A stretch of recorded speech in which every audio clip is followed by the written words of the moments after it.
On va commencer avec une première vidéo réaction. Il s'agit d'une vidéo de Rawel qui évoquait ton nom. Regarde. Ah oui. Alan, Thomas, vous êtes des putains de mythos, mais c'est un truc de fou. Alors, comme quoi, il n'y a pas que vos photos qui sont fake, il y a vous aussi qui êtes fake. Dans les ITV, donc il y avait Thomas et Alan avec moi. Thomas a dit de sa bouche, et je vous jure, il a dit sur la tête de Rana qu'il a dit, je vais pas mytho, il a dit de sa bouche. Et Alan était là aussi, d'accord, que lui et Maïsan, ils se sont vus à l'extérieur, d'accord. Quand j'ai vu qu'il se servait d'Inès, d'accord, pour faire son triangle amoureux là, pour exister, parce que frère, il n'arrive pas à exister chez W9, le Alan. Au bout d'un moment, j'ai dit à Inès, fais attention. Bon Alan, tu veux parler? Y a pas de souci, on va parler. Alors Alan, je crois que t'as oublié, t'inquiète pas, je sais pas mal de choses sur plein de personnes, mais c'est juste que t'as vu, moi je suis quelqu'un, je suis pas une donc les dossiers, je les sors pas comme ça. Maintenant, tu veux parler? T'as oublié ton cousin à l'hôtel avant le programme quand il t'a appelé pour te briefer, ton cousin Kevin Gage, quand il t'a appelé pour te briefer pour l'émission. T'as oublié ça? T'as oublié, hein, au téléphone? Hein? T'inquiète pas, j'en sais des choses. C'est pas ton cousin Kevin qui t'a appelé à l'hôtel pour te dire oui, tu fais comme ci, tu fais comme ça, tu fais ci, tu fais ça. Et ouais, frère, chez W9, ils ont pas voulu de toi. Tu voulais tellement percer chez Énergie 12, mais grâce à Maïsan, t'es venu chez Énergie 12. Mais sinon, personne t'aurait donné l'heure. T'as oublié ça aussi? Parce qu'il faut remettre les choses dans leur contexte à un moment donné. Le comédien ici, c'est toi, c'est pas moi, chérie. Donc voilà, moi, j'ai rien à prouver à personne. Tu vois ce que je veux dire? Moi, on m'appelle pour venir. Toi, tu suis les prods pour faire de la télé. Donc, tu vois, faut pas comparer l'incomparable. Désolé, toi et moi, on joue pas dans la même cour. Qu'est-ce qui s'est passé entre Rawel et toi pour en arriver là, pour avoir de telles stories à ton sujet? Je sais pas, justement, il faudrait qu'elle m'explique. Parce que bah, quand elle parle de ça, pour moi, en fait, je parlais avec Rawel, je me souviens. Quand on était en off, des fois, on se parlait normal. Après qu'elle dise que je revu Maïsan à l'extérieur, en fait, tout le monde le savait, mais on s'était revu il y a très très longtemps. Et en fait, elle, tellement que, ben, je sais pas, il lui fallait une histoire à laquelle se raccrocher. Elle a voulu se mettre sur mes côtes et dire, ouais, ils se sont revus il y a pas longtemps, ils se servent de toi. Mais genre, je l'ai jamais caché, quoi. Donc, je voyais pas où il était le problème.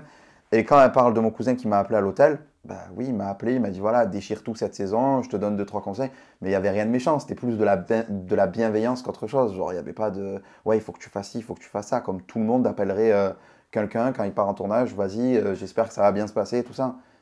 Donc c'est totalement ridicule d'en venir là. Après, comme elle dit, si elle arrive à percer autrement, bah, qu'elle arrête de faire des vidéos sur moi, qu'elle perce d'elle-même et qu'elle arrête de clasher les gens. Comment tu l'as pris, ces stories? Est-ce que tu les avais vues avant? Franchement, je les ai pas regardées, on me les a envoyées, mais j'étais à Dubaï à cette époque. Et franchement, j'ai autre chose à faire que parler sur les gens. Moi, je préfère profiter de ma vie que me mettre derrière un téléphone et de critiquer une personne. Je trouve ça ridicule. Mais d'un ridicule, c'est... Pourquoi vous reprochez à Maïsan et toi apparemment de vous être vus avant le tournage? Et ce qu'elle semble dire, c'est que vous auriez fait semblant de ne pas vous être vus, de ne plus avoir de contact alors que vous continuiez de vous voir sur Marseille. C'est ça hein, qu'elle dit. La dernière fois qu'on s'était vu avec Maïsan, c'était à l'anniversaire de ma nièce Ruby. De Ruby. Donc, elle était venue. Et c'était il y a très très longtemps, c'est au mois d'octobre. Donc, de octobre au tournage, ça faisait très très longtemps. Donc du coup, c'est normal, je me suis jamais caché, mais après, elle peut pas savoir quand on s'est revu, alors que c'est pas vrai. Je la connaissais pas, moi, Raoul, avant le tournage. Donc comment elle peut interpréter qu'on s'est revu si elle connaît pas ma vie, si je la connaissais pas avant?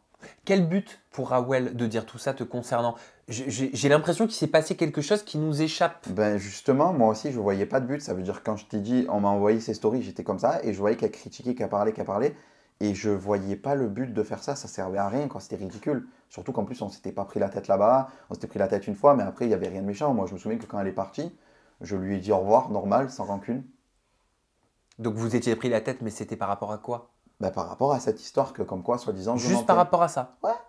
Il n'y avait rien d'autre derrière? Non, c'est ça qui me choquait. C'est pour ça que je me suis dit qu'elle prenne autant les choses à cœur, c'est bizarre, quoi, alors qu'il y avait rien de méchant. Et comment t'as pris le fait que Angèle, Rania, Rawel, Natania évoquent le programme, parlent d'acharnement, pardon, je vais y arriver, parlent de harcèlement également. Toi étant en diffusion dans ce programme, est-ce que ça t'a gêné? Est-ce que ça t'a vexé? Est-ce que tu trouves des points sur lesquels tu es d'accord avec elle? Non, franchement, non. Après, je sais pas comment elles ont vécu leur programme. Je pense que c'est comme ça dans toutes les télés. Il y a des clashs, il y a des cris, il y a des pleurs. C'est dur pour certains, mais après, je pense que c'est vraiment parti vraiment trop loin. C'est pour ça que maintenant, il y a la justice dessus pour mettre vraiment, pour savoir le vrai du faux. Et et tirer cette histoire au clair. Mais bon, après, moi, de mon avis, moi, j'ai pas vu ça, quoi. Moi, j'ai kiffé, c'était bonne ambiance. Après, c'est sûr que les tournages, des fois, c'est intense, c'est dur, mais pas de là, je pense pas à parler de harcèlement.